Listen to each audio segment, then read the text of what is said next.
आपण आज बनवणार आहोत भेंडीची भाजी. भेंडीची भाजीमध्ये आपण आज बटाटे ॲड करणार आहोत. फक्त नुसतं भेंडी ही कधी कधी खायला कंटाळा येतो, म्हणून आपण आज त्याच्यात बटाटे ॲड करणार आहोत. छान लागते.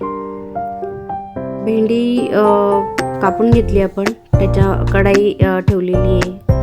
जिरं लसूण टाकलं.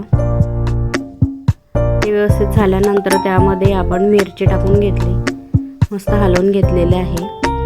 आणि मी थोडे वाटाणे पण ॲड केले आता, कारण आता मस्त हिवाळा थंडीचा दिवस आहे. मस्त ताजे ताजे मटर म्हटलं चला ते पण ॲड करूया. ते पण त्यात ॲड केले मी.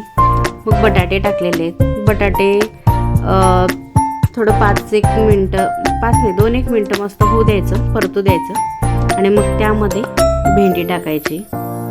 भेंडी पण चांगली व्यवस्थित अशी हलवून घ्यायची, म्हणजे तेलामध्ये पूर्ण ती एकजीव होईल तशी होऊ द्यायची. आणि मग त्यानंतर 2 मिनिटानंतर आपण त्यामध्ये मीठ ॲड केलं. चांगलं एकजीव करून घेतलेलं आहे.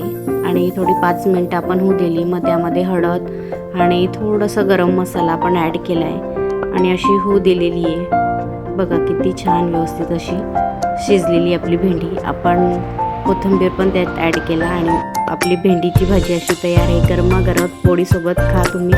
खूप छान लागते. अगदी टेस्टी आणि व्यवस्थित आणि साधी सोपी आहे.